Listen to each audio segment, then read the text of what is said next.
En los anales de la historia criminal, ciertos casos resuenan con una particular frialdad, una resonancia que persiste mucho después de que los titulares se desvanecen.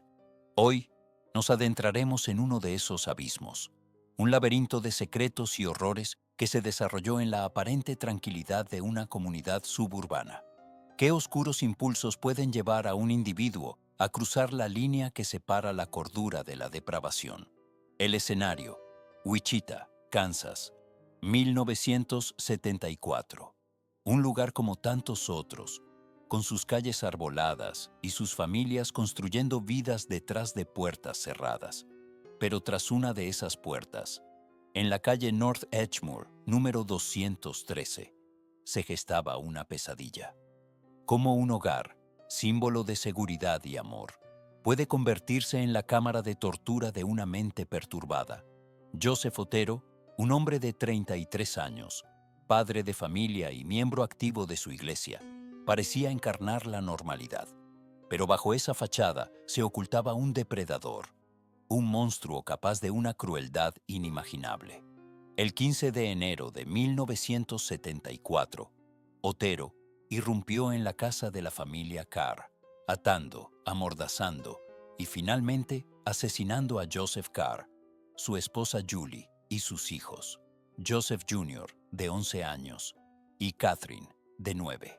¿Qué clase de vacío interior puede saciarse con la aniquilación de una familia entera? Lo que siguió fue una serie de asesinatos que aterrorizaron a Wichita durante los siguientes años. Otero, apodado más tarde como el estrangulador BTK, por Bind, Torture, Kill, atar, torturar, matar, elegía a sus víctimas al azar, acechándolas y planificando meticulosamente cada detalle de sus crímenes. Entre 1974 y 1977, estranguló a otras 3 personas: Shirley Vian, Nancy Fox y Marine Hedge. ¿Puede la mente humana concebir la magnitud del horror que infligió este hombre? Durante años, el estrangulador BTK permaneció en las sombras, enviando cartas y poemas a la policía y a los medios de comunicación, burlándose de su incapacidad para atraparlo. En una de esas comunicaciones, incluso se autodenominó BTK, dando nombre a su propia leyenda macabra. Luego, en 1979, cesaron las comunicaciones, y el caso quedó frío, archivado en la memoria colectiva como una herida sin cicatrizar. ¿Puede el silencio ser más aterrador que la confesión? Pero el monstruo no había desaparecido. En 2004, para sorpresa de todos, BTK resurgió, enviando una nueva carta a un periódico local. Este resurgimiento, impulsado quizás por la necesidad de reconocimiento o por la simple imposibilidad de contener su oscuridad interior, fue su perdición. La policía, utilizando tecnología forense moderna, pudo rastrear el origen de las cartas hasta Dennis Rader, un hombre de 59 años, casado y con 2 hijos, que trabajaba como inspector de cumplimiento de ordenanzas en Park City, un suburbio de Wichita. ¿Cómo un hombre puede llevar una doble vida durante décadas, ocultando su verdadera naturaleza a quienes lo rodean? La ironía era escalofriante. Rader, al igual que Otero, era un miembro activo de su comunidad, incluso llegando a ser presidente de su congregación religiosa. Pero bajo esa máscara de respetabilidad se escondía el estrangulador BTK, un asesino en serie que había aterrorizado a Wichita durante décadas. En 2005, Dennis Rader fue arrestado y acusado de 10 cargos de asesinato en primer grado. Se declaró culpable y fue sentenciado a 10 cadenas perpetuas consecutivas, sin posibilidad de libertad condicional. ¿Es posible comprender la dualidad de un hombre capaz de actos tan atroces? El caso de Dennis Rader, el estrangulador BTK, es un recordatorio sombrío de la oscuridad que puede acechar en los lugares más inesperados. Una historia de horror que nos obliga a confrontar la fragilidad de la cordura y la capacidad humana para el mal. Un eco persistente que nos recuerda que, a veces, los monstruos no están debajo de la cama, sino sentados a la mesa de al lado. En los anales de la historia criminal, ciertas historias resuenan con una frialdad particular, relatos donde la depravación humana alcanza cotas inimaginables. Hoy, nos adentraremos en uno de esos abismos, un caso que sacudió los cimientos de una comunidad y dejó una cicatriz imborrable en la memoria colectiva. Imaginen, si pueden, la apacible ciudad de Westfield, Nueva Jersey, un enclave de serenidad suburbana, donde las hojas crujen bajo los pies en otoño y las noches de verano se llenan con el murmullo de conversaciones en los porches. Fue aquí, en el año 2014, donde la familia Broadus, buscando un nuevo comienzo, adquirió la casa de sus sueños en el número 657 de Boulevard Drive. Lo que no sabían era que su idílico refugio pronto se convertiría en el epicentro de una pesadilla inimaginable. Poco después de cerrar el trato, comenzaron a llegar cartas. No eran misivas ordinarias, sino mensajes escalofriantes, firmados solo por el vigilante. El remitente afirmaba haber estado observando la casa durante décadas, esperando el momento de su segundo advenimiento. ¿Qué clase de mente retorcida se escondía detrás de esas palabras? Las cartas se volvieron cada vez más personales, inquietantes y amenazantes. El vigilante parecía conocer detalles íntimos de la familia, sus nombres, los de sus hijos, incluso sus apodos. Describía sus movimientos, sus rutinas, sus miedos. «Han llenado la casa con la joven sangre que pedí», preguntaba en una de las cartas, refiriéndose a los hijos de los Broadus. «Una vez que sepa sus nombres, los llamaré y los atraeré hacia mí». La policía local inició una investigación, pero las pistas eran escasas. Sospecharon de vecinos, antiguos residentes, incluso de la propia familia. Pero el vigilante permaneció en las sombras, un fantasma acechando en los márgenes de su existencia. La familia Broadus, aterrorizada y sintiéndose cada vez más vigilada, nunca llegó a mudarse a la casa. La vendieron, con pérdidas significativas, a otra familia, quienes también recibieron cartas del vigilante, aunque con menor frecuencia. A día de hoy, la identidad del vigilante sigue siendo un misterio. El caso permanece sin resolver, un recordatorio escalofriante de que el mal puede acechar en los lugares más inesperados, observándonos desde la oscuridad, esperando el momento oportuno para atacar. Y uno se pregunta, ¿estará observándonos ahora mismo? En el corazón de la campiña inglesa, donde los campos verdes se extienden hasta donde alcanza la vista y la niebla se aferra a la tierra como un sudario fantasmal, se esconde una historia que hiela la sangre, una historia de secretos enterrados, de una maldad insondable que acecha en las sombras, esperando el momento oportuno para resurgir. Retrocedamos hasta el verano de 1977. Un calor sofocante se había apoderado del condado de Suffolk, resecando la tierra y tensando los nervios de sus habitantes. Fue en este ambiente opresivo cuando desapareció Marion Crofts, una joven de 18 años, con una vida aparentemente por delante.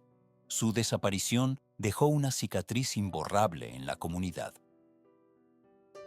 La policía local, superada por la falta de pistas, inició una búsqueda exhaustiva, rastreando cada rincón del condado. Pero Marion se había esfumado, como si la tierra misma la hubiera tragado. Pasaron los meses, luego los años. El caso de Marion Crofts se enfrió, archivado entre los expedientes sin resolver. Una nota sombría en los anales de la policía de Suffolk. Pero el recuerdo de la joven no se desvaneció por completo. Su nombre seguía susurrándose en voz baja, un recordatorio constante de la fragilidad de la vida y la persistencia del misterio. 20 años después, en 1997, un equipo de construcción que trabajaba en la ampliación de una carretera cerca del pueblo de Lavenham hizo un descubrimiento macabro. Bajo una capa de tierra compactada, desenterraron los restos esqueléticos de una joven. Las pruebas de ADN confirmaron lo que muchos temían. Los restos pertenecían a Marion Crofts. Por fin, después de 2 décadas de incertidumbre, su familia podía darle un entierro digno. Pero el hallazgo de sus restos solo abrió nuevas interrogantes. ¿Qué le había sucedido a Marion? ¿Quién era el responsable de su muerte? La policía reabrió el caso, decidida a llevar al asesino de Marion ante la justicia. La investigación se centró en los sospechosos originales, aquellos que habían estado bajo sospecha en 1977. Pero las pruebas eran escasas y los recuerdos difusos. Un avance crucial se produjo cuando un antiguo vecino de Marion se presentó con un recuerdo perturbador. Recordó haber visto a un hombre merodeando cerca de la casa de Marion la noche de su desaparición. Un hombre con una mirada inquietante y una presencia amenazante. El testigo pudo proporcionar una descripción detallada del hombre, que coincidía con la de un residente local llamado John Cooper. Cooper había sido interrogado en 1977, pero había negado cualquier implicación en la desaparición de Marion. La policía volvió a interrogar a Cooper. Esta vez, bajo la presión de las nuevas pruebas y el peso de su conciencia, su historia comenzó a desmoronarse. Finalmente, confesó haber secuestrado y asesinado a Marion Crofts. Cooper reveló que había estado obsesionado con Marion durante meses. La noche de su desaparición, la había emboscado mientras caminaba a casa desde el trabajo. La había llevado a un lugar aislado y la había estrangulado. Luego, había enterrado su cuerpo en un campo cercano, creyendo que su secreto permanecería oculto para siempre. John Cooper fue declarado culpable del asesinato de Marion Crofts y condenado a cadena perpetua. La comunidad de Suffolk respiró aliviada al saber que el asesino había sido llevado ante la justicia. Pero la historia de Marion Crofts sigue siendo un recordatorio sombrío de la maldad que puede acechar en los lugares más inesperados. Un recordatorio de que incluso en la campiña más idílica, la oscuridad puede encontrar un camino para florecer.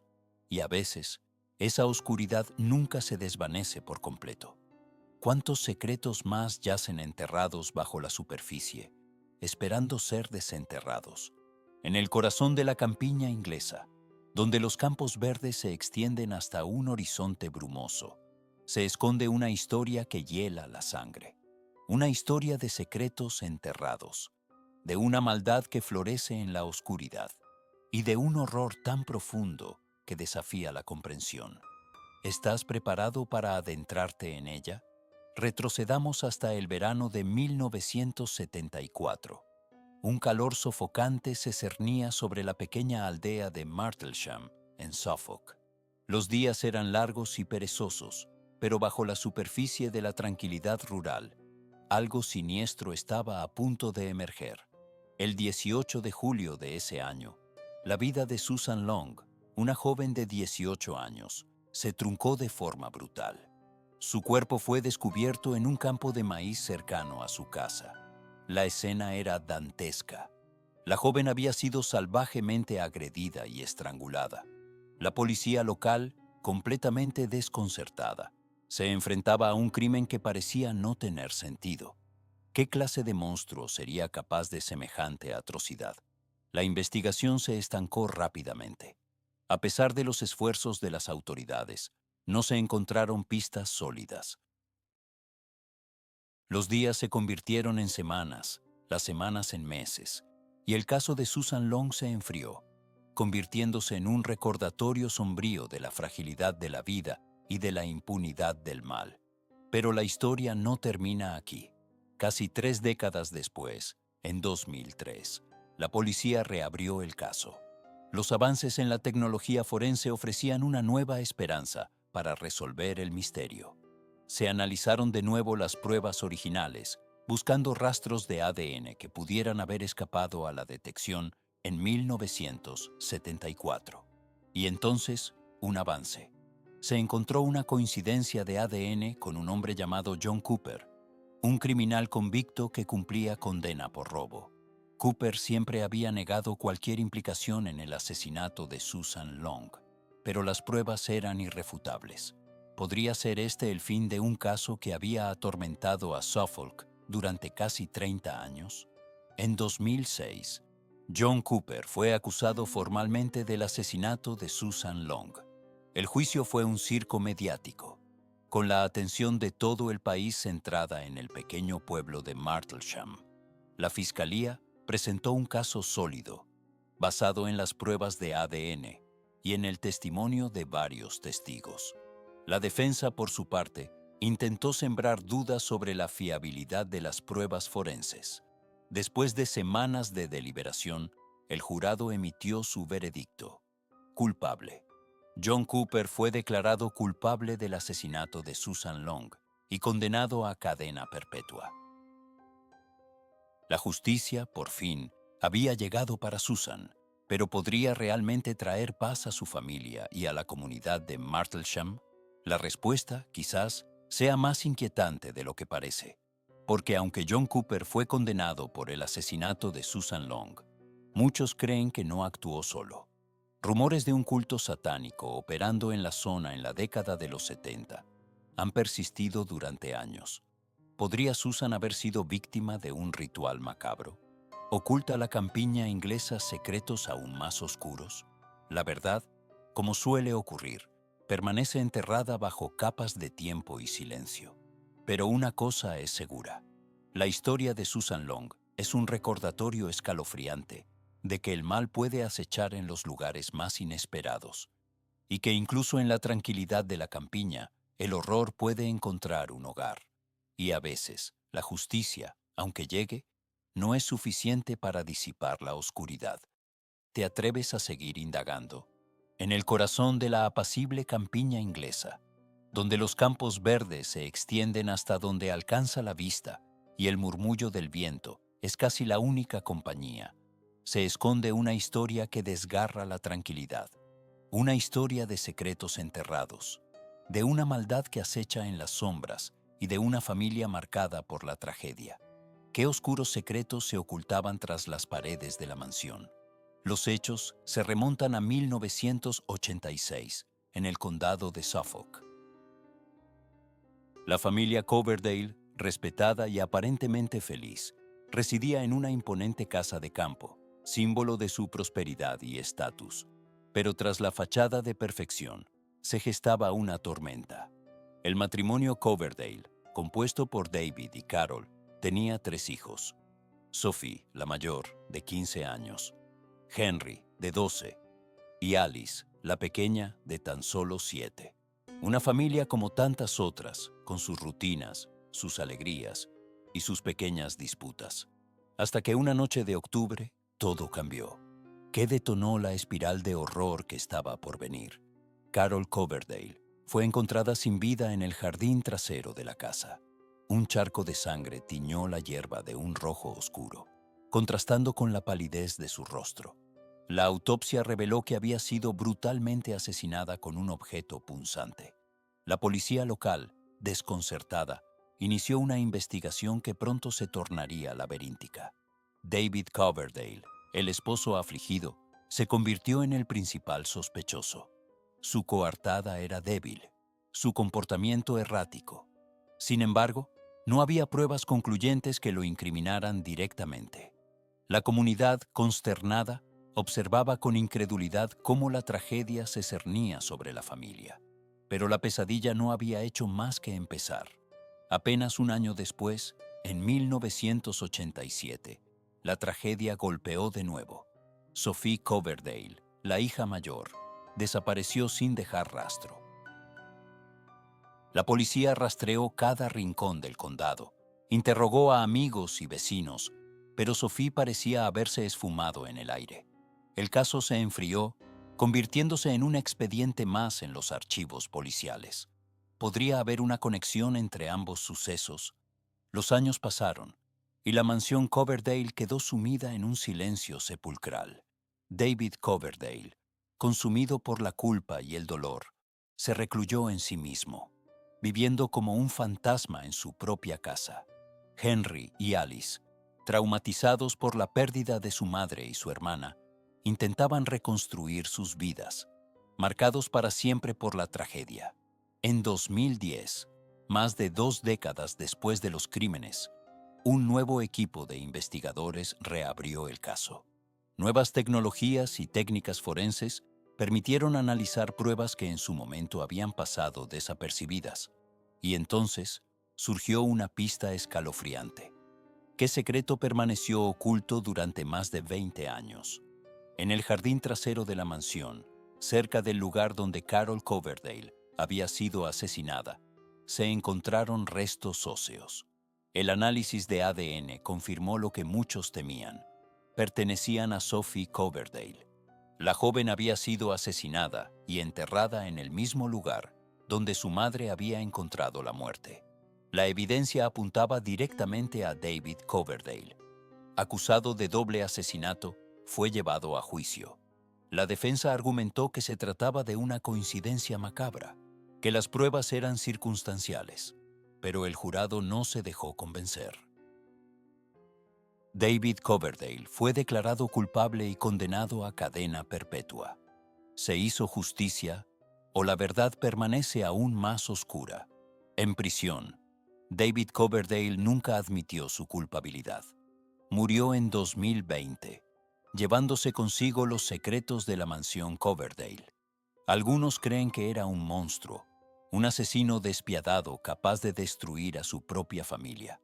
Otros, que fue víctima de una terrible conspiración, un chivo expiatorio en un caso lleno de sombras. La verdad, como suele ocurrir, permanece oculta entre las grietas del tiempo. Un eco fantasmal que resuena en la campiña inglesa, recordándonos que incluso en los lugares más apacibles, la maldad puede florecer en silencio, y que a veces los secretos más oscuros se esconden a plena vista, enterrados bajo la hierba, esperando ser desenterrados, en la penumbra de la historia, donde los límites entre la cordura y la pesadilla se difuminan. Existen relatos que desafían nuestra comprensión. Relatos de una oscuridad tan profunda que su eco resuena a través de los años, manchando el presente con el frío recuerdo del horror. Hoy nos adentraremos en uno de esos abismos. Ocurrió en la apacible ciudad de Milwaukee, Wisconsin. Un nombre que para muchos evoca imágenes de cerveza artesanal y paisajes bucólicos. Pero tras esa fachada de normalidad se ocultaba un monstruo, un depredador que acechaba en las sombras, esperando el momento oportuno para saciar su insaciable sed. ¿Qué clase de criatura podría profanar la inocencia de una comunidad así? Hablamos de Jeffrey Dahmer, un hombre que se grabaría a fuego en los anales del crimen. Nacido en 1960, Dahmer creció en un hogar aparentemente normal. Sin embargo, tras la máscara de un joven tímido y reservado, se gestaba una mente perturbada, consumida por fantasías macabras y deseos inconfesables. Desde temprana edad, mostró una fascinación inquietante por la muerte y la disección, un interés que, con el tiempo, se transformaría en una obsesión enfermiza. Como un niño aparentemente normal se convierte en un monstruo capaz de atrocidades inimaginables. La historia de Dahmer es un descenso gradual a la locura, un camino pavimentado con alcohol, soledad y una creciente incapacidad para distinguir entre el bien y el mal. Sus primeros crímenes fueron torpes, impulsivos, pero a medida que ganaba experiencia, se volvía más metódico, más despiadado. Entre 1978 y 1991, Dahmer asesinó a 17 hombres y niños. Sus víctimas, en su mayoría jóvenes afroamericanos y latinos, eran atraídas a su apartamento con promesas de alcohol y compañía. Una vez allí, eran drogadas, estranguladas y sometidas a actos de necrofilia y canibalismo. ¿Qué clase de mente retorcida es capaz de concebir semejantes horrores? Dahmer no solo asesinaba a sus víctimas, sino que también experimentaba con sus cuerpos. Los diseccionaba, los desmembraba y conservaba partes como trofeos macabros. Su apartamento, un antro de inmundicia y muerte, se convirtió en un laboratorio del horror, donde la vida humana era reducida a meros objetos de placer y experimentación. Durante años, Dahmer logró evadir la justicia, gracias a una combinación de suerte, manipulación y la indiferencia de las autoridades. Pero su reinado de terror no podía durar para siempre. ¿Qué evento fortuito revelaría finalmente la verdadera naturaleza de este monstruo? En julio de 1991, una de sus víctimas logró escapar y alertar a la policía. Al llegar al apartamento de Dahmer, los agentes se encontraron con una escena dantesca. Cabezas cercenadas en el refrigerador, huesos blanqueados en el armario, fotografías Polaroid que documentaban sus crímenes. La evidencia era abrumadora. Jeffrey Dahmer fue arrestado y acusado de múltiples cargos de asesinato. Durante el juicio, intentó alegar demencia, pero el jurado no le creyó. Fue declarado culpable y sentenciado a 15 cadenas perpetuas consecutivas. ¿Podría la justicia terrenal realmente compensar la magnitud de sus crímenes? Pero incluso tras las rejas, la historia de Dahmer no había terminado. En 1994, fue asesinado por otro recluso en la prisión de Columbia Correctional Institution. Su muerte, aunque violenta, no trajo consuelo a las familias de sus víctimas. El daño ya estaba hecho. El legado de Jeffrey Dahmer es un recordatorio sombrío de la capacidad humana para la maldad, un testimonio escalofriante de los horrores que pueden acechar en los rincones más oscuros de la mente humana, y una advertencia de que, a veces, los monstruos no se esconden debajo de la cama, sino que caminan entre nosotros, disfrazados de normalidad. ¿Cuántos monstruos más acechan en las sombras, esperando su oportunidad para emerger? Esa, quizás, sea la pregunta más inquietante de todas. En los anales de la historia criminal, ciertos casos resuenan con una intensidad particular, tejiendo una red de misterio y horror que persiste a través de los años. Hoy nos adentraremos en uno de esos relatos, una historia que comenzó con una promesa de prosperidad y terminó en una pesadilla inimaginable. Era el año 1974. La familia DeFeo, compuesta por Ronald DeFeo padre, Luis DeFeo y sus hijos Ronald Jr., Dawn, Allison y Mark, se mudó a una casa aparentemente idílica en el número 112 de Ocean Avenue, en Amityville, Nueva York. Una casa colonial holandesa de 3 pisos, con un amplio jardín y vistas al canal. Un sueño americano hecho realidad. Pero qué oscuros secretos se ocultaban tras esas paredes recién pintadas. Apenas un año después, en la madrugada del 13 de noviembre de 1974, Ronald DeFeo Jr., el hijo mayor, tomó un rifle Marlin calibre 35 y asesinó a cada miembro de su familia mientras dormían. Los disparos, precisos y letales, silenciaron para siempre las risas y los sueños de los DeFeo. La policía, al llegar a la escena, se encontró con una carnicería indescriptible. 6 cuerpos yacían en sus camas, sin signos de lucha. Ronald Jr., visiblemente alterado, confesó los crímenes. ¿Qué pudo llevar a un joven a cometer un acto tan atroz contra su propia familia? Durante el juicio, DeFeo Jr. alegó haber escuchado voces que lo instaban a matar. Afirmó que una presencia demoníaca lo había poseído, obligándolo a cometer los asesinatos. Sin embargo, la fiscalía argumentó que DeFeo era consciente de sus actos y que buscaba obtener la herencia familiar. El jurado lo declaró culpable de 6 cargos de asesinato en segundo grado. Fue sentenciado a 25 años de prisión por cada cargo, cumpliendo una condena de 150 años. Pero la historia de la casa de Amityville no terminó con la condena de Ronald DeFeo Jr. En diciembre de 1975, George y Kathy Lutz, junto con sus 3 hijos, se mudaron a la casa. Buscaban un nuevo comienzo, un lugar para construir su futuro. Sin embargo, su estancia en el número 112 de Ocean Avenue duraría apenas 28 días. Los Lutz afirmaron haber experimentado fenómenos paranormales aterradores, ruidos inexplicables, olores nauseabundos, cambios de temperatura repentinos e incluso visiones demoníacas. Aseguraron que la casa estaba poseída por una fuerza maligna que intentaba expulsarlos. Su historia, narrada en el libro El horror de Amityville, se convirtió en un éxito de ventas y generó numerosas películas y documentales. Pero ¿cuánto de lo que contaron los Lutz era real? ¿Y cuánto era producto de su imaginación o un intento de obtener beneficios económicos? La casa de Amityville se convirtió en un símbolo del horror, un lugar maldito donde la tragedia y lo sobrenatural se entrelazaban. A pesar de las numerosas investigaciones y desacreditaciones, la leyenda persiste, alimentada por el misterio y la fascinación por lo desconocido. Ronald DeFeo Jr. murió en prisión en el año 2021, llevándose consigo los secretos de la noche en que su familia fue brutalmente asesinada. La casa de Amityville sigue en pie, un recordatorio silencioso de los horrores que allí se vivieron.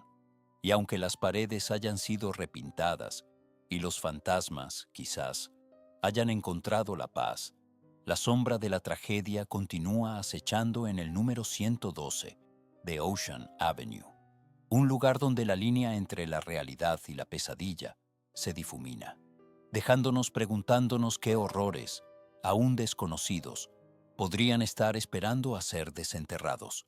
En los anales del crimen, algunas historias se graban con particular brutalidad, dejando una cicatriz imborrable en la memoria colectiva.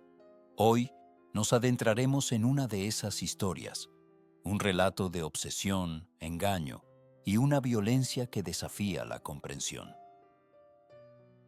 Retrocedamos hasta el año 2004, en la tranquila ciudad de Modesto, California.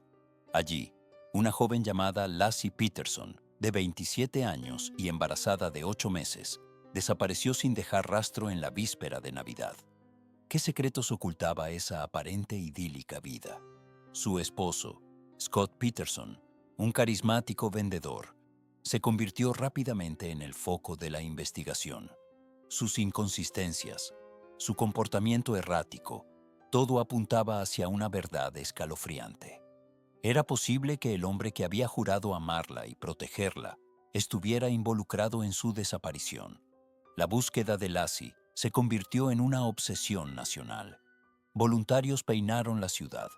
La policía rastreó cada pista, pero el tiempo se agotaba.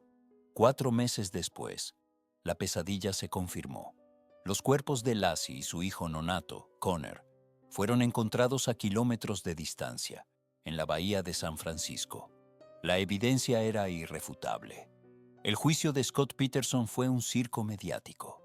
El mundo observaba con horror cómo se revelaban los detalles de su doble vida, sus infidelidades, sus mentiras. ¿Cómo pudo un hombre cometer un acto tan atroz contra su propia esposa e hijo? Finalmente, el jurado lo declaró culpable de asesinato en primer grado. La sentencia, la pena de muerte. Pero la historia no terminó ahí. Años de apelaciones y controversias legales mantuvieron el caso vivo en la conciencia pública. En el año 2020, su sentencia fue revocada y Scott Peterson fue condenado a cadena perpetua, sin posibilidad de libertad condicional. El caso de Laci Peterson sigue siendo un recordatorio sombrío de la fragilidad de la vida y la oscuridad que puede acechar detrás de las fachadas más perfectas. Un caso que nos obliga a preguntarnos, ¿qué monstruos se esconden a plena vista, esperando el momento oportuno para desatar su furia? Y, quizás lo más inquietante de todo, ¿cuántas historias similares permanecen aún sin ser contadas?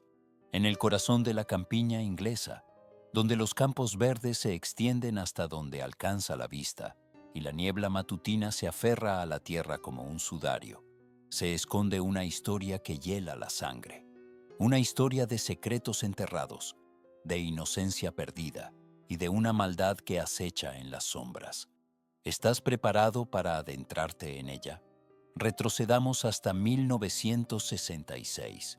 un año que prometía esperanza y prosperidad, pero que para una pequeña comunidad rural se convertiría en sinónimo de terror. Todo comenzó con la desaparición de una niña de apenas 8 años, llamada Marie Cartwright. Marie, con su cabello rubio como el sol y sus ojos azules como el cielo de verano, era la alegría de sus padres. Una niña vivaz y curiosa, siempre dispuesta a explorar los bosques que rodeaban su hogar. Pero una tarde de abril, Marie simplemente se desvaneció. La búsqueda comenzó de inmediato. Cientos de voluntarios rastrearon cada rincón del bosque, cada arroyo, cada sendero. La policía removió cielo y tierra, pero no encontraron ni rastro de la pequeña Marie. Solo silencio, un silencio sepulcral que presagiaba lo peor. Pasaron los días, las semanas, los meses. La esperanza se fue desvaneciendo, reemplazada por la cruda realidad de que Marie probablemente ya no estaba con vida. Pero, ¿qué le había sucedido? ¿Quién o qué se la había llevado? 5 años después, en 1971, un jardinero que trabajaba en la finca de un noble local hizo un descubrimiento macabro. Mientras cavaba en un rincón apartado del jardín, su pala golpeó algo duro. Al principio pensó que era una piedra, pero al excavar con más cuidado, descubrió que era un hueso humano. La policía fue llamada de inmediato. La excavación reveló un total de 11 huesos, todos pertenecientes a un niño. Los análisis forenses confirmaron lo que todos temían. Los restos eran de Marie Cartwright. Pero la pregunta seguía siendo, ¿quién la había matado? ¿Y por qué? La investigación se reabrió con renovado vigor. Se interrogaron a viejos sospechosos. Se buscaron nuevas pistas, pero el caso parecía impenetrable. Durante décadas, el asesinato de Marie Cartwright permaneció sin resolver, un recordatorio constante de la fragilidad de la vida y la persistencia del mal. Un fantasma que rondaba la comunidad, susurrando secretos en la oscuridad. Hasta que, en 2015, un detective retirado, obsesionado con el caso, decidió revisarlo una vez más. Armado con nuevas tecnologías y una determinación inquebrantable, comenzó a desentrañar la madeja de mentiras y secretos que habían ocultado la verdad durante tanto tiempo. El detective se centró en un antiguo sospechoso, un vecino de la familia Cartwright, llamado Arthur Reeves. Reeves era un hombre solitario y reservado, con una reputación de comportamiento extraño. Había sido interrogado en 1966, pero la policía no había encontrado pruebas suficientes para acusarlo. Pero el detective retirado descubrió algo que la policía original había pasado por alto. Un pequeño detalle en los registros de la época, una inconsistencia en el coartada de Reeves, un hilo suelto que, al tirar de él, comenzó a desmoronar toda la fachada. Después de meses de investigación, el detective reunió pruebas suficientes para presentar una orden de arresto. Arthur Reeves, ahora un anciano frágil, fue arrestado y acusado del asesinato de Marie Cartwright. En el juicio, las pruebas fueron abrumadoras. El ADN encontrado en los huesos de Marie coincidía con el de Reeves. Testigos declararon haber visto a Reeves cerca del lugar donde Marie desapareció. Y, finalmente, el propio Reeves confesó el crimen. Reeves reveló que había secuestrado a Marie, la había llevado a su casa y la había asesinado. Luego, había enterrado su cuerpo en el jardín de la finca donde trabajaba. Su motivo, una obsesión enfermiza con la niña, un deseo retorcido de poseerla. Arthur Reeves fue declarado culpable y sentenciado a cadena perpetua. La justicia, aunque tardía, finalmente había llegado para Marie Cartwright, pero la cicatriz que su asesinato dejó en la comunidad nunca se curaría por completo. Y así, la historia de Marie Cartwright se convierte en un sombrío recordatorio de que el mal puede acechar en los lugares más inesperados, incluso en el corazón de la campiña inglesa. Un recordatorio de que la inocencia puede ser arrebatada en un instante, dejando tras de sí un vacío que nunca podrá ser llenado. Pero ¿es realmente el final de la historia? ¿O hay otros secretos, otras verdades oscuras, esperando ser desenterradas? A veces, el silencio es la mentira más elocuente. En el corazón de la campiña inglesa, donde los campos verdes se extienden hasta donde alcanza la vista y la niebla se aferra a la tierra como un sudario fantasmal, se esconde una historia que hiela la sangre, una historia de secretos enterrados, de una maldad insondable y de una casa que guarda recuerdos que preferiríamos olvidar. Nos adentraremos en los anales del crimen para desenterrar los horrores que acecharon a la familia Coverdale en su hogar ancestral, la mansión Blackwood, una tragedia que se desarrolló a lo largo de décadas, dejando tras de sí un reguero de misterio y muerte. ¿Estás preparado para descender a la oscuridad? La historia comienza en 1924, cuando Alistair Coverdale, el patriarca de la familia, adquirió la imponente mansión. Se decía que la casa, construida en el siglo XVIII, tenía una historia turbulenta, con rumores de apariciones y sucesos inexplicables. Alistair, un hombre de ciencia y razón, descartó tales cuentos como meras supersticiones, pero pronto descubriría que algunas cosas desafían toda lógica. Alistair y su esposa, Eleanor, se mudaron a Blackwood con sus dos hijos pequeños, Charles y Emily.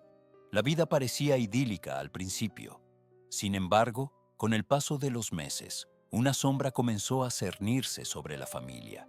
Pequeños objetos desaparecían, puertas se abrían y cerraban solas, y susurros extraños resonaban en los pasillos durante la noche. ¿Simples coincidencias o algo más siniestro estaba en juego? Emily, la hija menor, fue la primera en sentir la verdadera presencia de la oscuridad. La niña comenzó a hablar de un hombre sombra que la visitaba en su habitación por las noches. Alistair y Eleanor, preocupados, consultaron a médicos y psicólogos, quienes atribuyeron las historias de Emily a una imaginación infantil hiperactiva. Pero Emily insistía en que el hombre sombra era real, que la observaba con ojos fríos y hambrientos. Una noche de tormenta, Emily desapareció. La casa fue registrada de arriba a abajo, pero la niña no fue encontrada. La policía llegó, interrogó a todos, pero no hallaron rastro alguno de la pequeña. La desaparición de Emily dejó una cicatriz imborrable en la familia Coverdale. Eleanor se sumió en una profunda depresión, mientras que Alistair se obsesionó con encontrar a su hija, dedicando cada minuto a investigar el misterio de Blackwood. ¿Qué secretos ocultaba la mansión entre sus muros? Pasaron los años y la esperanza de encontrar a Emily se desvaneció. Alistair, consumido por la culpa y la desesperación, se recluyó en su estudio, donde pasaba horas estudiando antiguos textos y grimorios en busca de respuestas. Se decía que había encontrado un pasaje en un libro prohibido que hablaba de una entidad maligna que se alimentaba de la energía vital de los niños. ¿Podría ser esta la clave de la desaparición de Emily? En 1939, 15 años después de la desaparición de Emily, Alistair Coverdale fue encontrado muerto en su estudio. La causa oficial de la muerte fue un ataque al corazón, pero algunos sospechaban que había algo más. Se rumoreaba que Alistair había estado realizando rituales oscuros en un intento desesperado por contactar con su hija y que había despertado algo que no podía controlar. ¿Fue la búsqueda de la verdad lo que lo llevó a la tumba? ¿O fue algo mucho más siniestro? Tras la muerte de Alistair, Eleanor y Charles abandonaron Blackwood, jurando no volver jamás. La mansión quedó abandonada, convirtiéndose en un lugar maldito, evitado por los lugareños.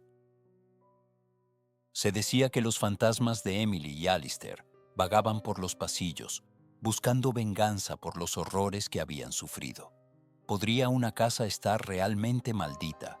¿O eran solo los ecos de una tragedia lo que resonaba entre sus paredes?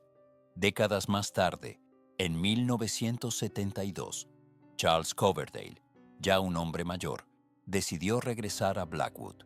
A pesar de las advertencias de su madre, Charles sentía la necesidad de enfrentarse a los fantasmas de su pasado y descubrir la verdad sobre la desaparición de su hermana. Pero lo que encontró en la mansión superó sus peores pesadillas. Charles descubrió un pasadizo secreto detrás de la biblioteca que conducía a un sótano oculto. Allí encontró pruebas de rituales oscuros, símbolos extraños grabados en las paredes y un altar manchado de sangre. También encontró un diario, escrito por su padre, que revelaba la verdad sobre la entidad maligna que acechaba en Blackwood. Una entidad que se alimentaba del miedo y la desesperación, y que había reclamado a Emily como su víctima. ¿Podría Charles escapar del mismo destino que su hermana y su padre? ¿O Blackwood reclamaría otra alma? La historia de la familia Coverdale es un recordatorio sombrío de que algunas puertas es mejor dejarlas cerradas, que hay lugares donde la oscuridad es tan profunda que puede consumir incluso a las almas más fuertes, y que a veces los secretos del pasado están mejor enterrados para que no vuelvan a atormentarnos. ¿Te atreves a mirar más de cerca la oscuridad que se esconde en Blackwood? Porque una vez que la veas, nunca podrás olvidarla. En los anales de la historia criminal, ciertas historias resuenan con una intensidad particular, dejando una huella imborrable en la psique colectiva. Hoy nos adentraremos en una de esas narrativas, un caso que conjuga lo macabro con lo inexplicable, un eco persistente de la oscuridad humana. El condado de Montgomery, en el estado de Texas, es una extensión de tierra salpicada de bosques densos y comunidades tranquilas. Pero bajo esta fachada de normalidad, en el año 2003 se gestaba un horror que sacudiría sus cimientos. Sandra Stotler, una mujer de 41 años, desapareció sin dejar rastro. Su vida, aparentemente ordinaria, se truncó abruptamente, dejando tras de sí un vacío y un enigma que desconcertarían a las autoridades durante años. ¿Qué secretos ocultaba Sandra? ¿Y quién o qué la había arrebatado de su vida? La investigación inicial se topó con un muro de silencio. No había testigos ni pruebas evidentes, solo la inquietante ausencia de Sandra. Los días se convirtieron en semanas, las semanas en meses, y la esperanza de encontrarla con vida se desvanecía. Pero la persistencia de los detectives, impulsada por la angustia de la familia Stotler, eventualmente desenterraría una verdad más perturbadora de lo que nadie podría haber imaginado. A más de 1.600 kilómetros de distancia, en el estado de Indiana, un hombre llamado Robert Hayes confesó un crimen atroz. Hayes admitió haber asesinado a Sandra Stotler en Texas. Su confesión, fría y calculada, reveló detalles escalofriantes del secuestro, la tortura y el asesinato de Sandra. Pero, ¿qué motivó a Hayes a cometer un acto tan depravado? ¿Y cómo pudo permanecer oculto durante tanto tiempo? Hayes relató cómo había secuestrado a Sandra en un estacionamiento, la había llevado a un motel y la había sometido a un tormento inimaginable antes de finalmente quitarle la vida. Luego, condujo el cuerpo sin vida de Sandra hasta un remoto paraje boscoso y lo enterró, intentando borrar toda evidencia de su crimen. ¿Podría ser que la mente humana sea capaz de albergar tanta maldad? La confesión de Hayes condujo a las autoridades al lugar donde había enterrado a Sandra. Tras una búsqueda exhaustiva, encontraron sus restos, confirmando la veracidad de su relato. La noticia del hallazgo se extendió como un reguero de pólvora, llevando un cierre agridulce a la familia Stotler y dejando a la comunidad de Montgomery conmocionada y horrorizada. Robert Hayes fue juzgado y declarado culpable del asesinato de Sandra Stotler. Fue condenado a cadena perpetua, un castigo que, para muchos, apenas compensaba la brutalidad de su crimen. Pero incluso tras las rejas, la sombra de Hayes continúa acechando, un recordatorio constante de la fragilidad de la vida y la oscuridad que puede esconderse en el corazón humano. El caso de Sandra Stotler es un testimonio de la capacidad del mal para infiltrarse en los lugares más inesperados. Es una historia que nos obliga a confrontar la realidad de que, a veces, los monstruos no están debajo de la cama, sino caminando entre nosotros. Y quizás, lo más inquietante de todo, es la pregunta que persiste: ¿cuántos otros monstruos siguen acechando en la oscuridad, esperando su oportunidad para atacar? En el corazón de la campiña inglesa, donde los campos verdes se extienden hasta donde alcanza la vista y la niebla se aferra a la tierra como un sudario fantasmal, se esconde una historia que hiela la sangre. Una historia de secretos enterrados, de horrores inimaginables y de una maldad que acecha en las sombras. Prepárense, porque lo que están a punto de escuchar no es un cuento de fantasmas, sino un relato real, documentado, de la oscuridad que puede anidar en el alma humana. Retrocedamos hasta 1945. La Segunda Guerra Mundial llegaba a su fin, pero en la tranquila aldea de Meonstoke, Hampshire, una guerra diferente estaba a punto de comenzar. Una guerra silenciosa, una guerra invisible, una guerra librada en los pasillos de una casa aparentemente normal. La casa pertenecía a Ronald True, un hombre con una fachada de respetabilidad que ocultaba una mente retorcida y un corazón helado. True era un veterano de guerra, un hombre condecorado, un héroe a los ojos de muchos. Pero tras esa máscara de honor se escondía un depredador, un monstruo capaz de las atrocidades más inimaginables. ¿Qué secretos oscuros se escondían tras los muros de esa casa? La víctima de True fue Julia Roberts, una joven trabajadora sexual que tuvo la desgracia de cruzarse en su camino. En la noche del 8 de marzo de 1922, True la atrajo a su habitación con la promesa de dinero, pero el dinero no era lo que True tenía en mente. Lo que siguió fue un acto de violencia brutal y despiadada. True golpeó a Roberts hasta dejarla inconsciente, la estranguló y luego robó sus pertenencias. Después, abandonó su cuerpo en un callejón oscuro, dejándola a merced de los elementos y de los carroñeros. Pero True no era un asesino inteligente. Dejó un rastro de pistas que condujeron directamente a su puerta. La policía lo arrestó rápidamente y lo acusó del asesinato de Julia Roberts. Pero ¿cómo pudo un héroe de guerra convertirse en un asesino despiadado? Durante el juicio, True intentó alegar demencia. Afirmó que no recordaba nada del asesinato, que había estado en un estado de trance. Pero el jurado no le creyó. Lo declararon culpable de asesinato y lo condenaron a muerte. Sin embargo, la historia de True no terminó ahí. Su caso se convirtió en un símbolo de la lucha contra la pena capital. Muchos creían que estaba loco y que no debía ser ejecutado. Se presentaron apelaciones y peticiones, pero todas fueron rechazadas. El 26 de abril de 1922, Ronald True fue ahorcado en la prisión de Wandsworth. Su muerte puso fin a su reinado de terror, pero no borró el horror que había infligido. La historia de Ronald True es un recordatorio sombrío de la oscuridad que puede acechar en el corazón humano. Es una historia de violencia, de engaño y de la fragilidad de la cordura.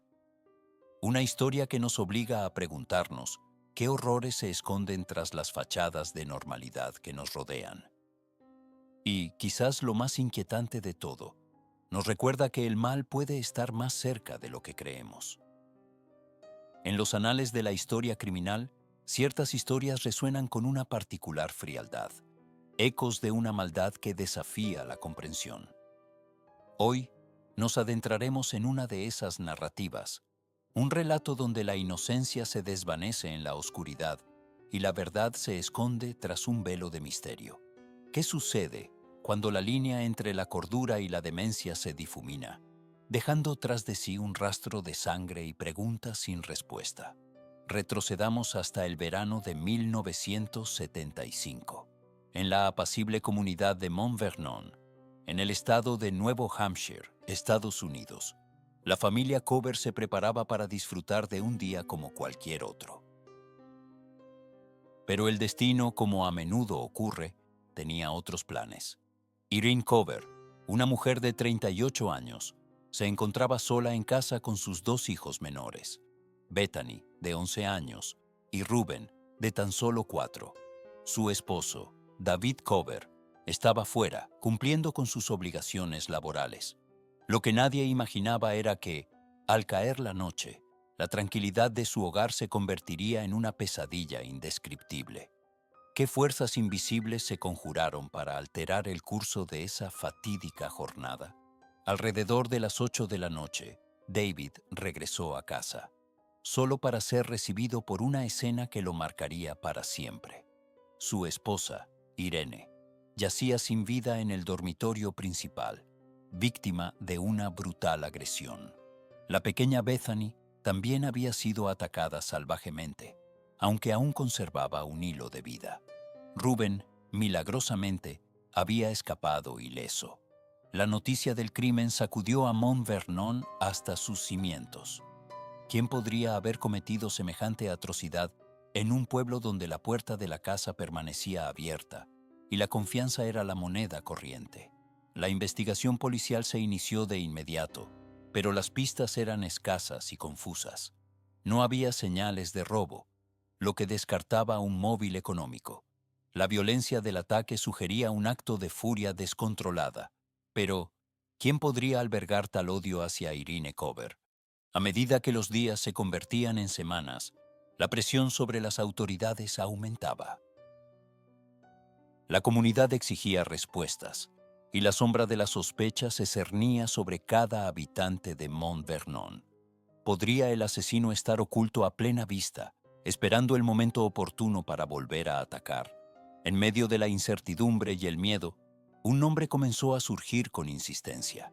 Michael Walcott, un joven de 16 años con un historial de problemas mentales y una fascinación por la violencia. Walcott vivía cerca de la familia Cover y era conocido por su comportamiento errático y sus fantasías perturbadoras. La policía lo interrogó en repetidas ocasiones, pero Walcott negó cualquier participación en el crimen. Sin embargo, a medida que avanzaba la investigación, las pruebas circunstanciales comenzaron a acumularse en su contra. ¿Eran estas pruebas suficientes para condenar a un joven con un pasado problemático? ¿O se trataba de un chivo expiatorio en una comunidad desesperada por encontrar un culpable? Finalmente, Michael Walcott fue arrestado y acusado del asesinato de Irene Cover y del intento de asesinato de Bethany Cover. El juicio se convirtió en un circo mediático, con la atención de todo el país centrada en el pequeño pueblo de Mount Vernon. La defensa de Walcott argumentó que su cliente era mentalmente inestable y que no era responsable de sus actos. La fiscalía, por su parte, presentó pruebas que lo vinculaban con el crimen, incluyendo testimonios de testigos que lo habían visto cerca de la casa de los Cover el día del ataque. Tras semanas de deliberación, el jurado emitió su veredicto: culpable. Michael Walcott fue condenado a cadena perpetua por el asesinato de Irene Cover y a una pena adicional por el intento de asesinato de Bethany Cover. El caso Cover parecía cerrado, pero las dudas persistieron. ¿Actuó Walcott solo o hubo otros implicados en el crimen? ¿Se hizo justicia realmente o se condenó a un joven perturbado por un acto que no cometió? Bethany Cover, la única superviviente del ataque, nunca pudo recordar los detalles de la agresión. Su memoria permaneció bloqueada, un oscuro secreto enterrado en lo más profundo de su mente. Michael Walcott murió en prisión en el año 2017, llevándose consigo la verdad sobre lo que realmente sucedió en la casa de los Cover aquella fatídica noche de 1975. Y así, la historia de Irene Cover se convierte en un recordatorio sombrío de que la maldad puede acechar incluso en los lugares más insospechados, dejando tras de sí un legado de dolor y preguntas sin respuesta, un eco persistente de una tragedia que hasta el día de hoy sigue resonando en la memoria colectiva de Mont Vernon. ¿Qué secretos permanecen aún ocultos entre las sombras de aquel verano?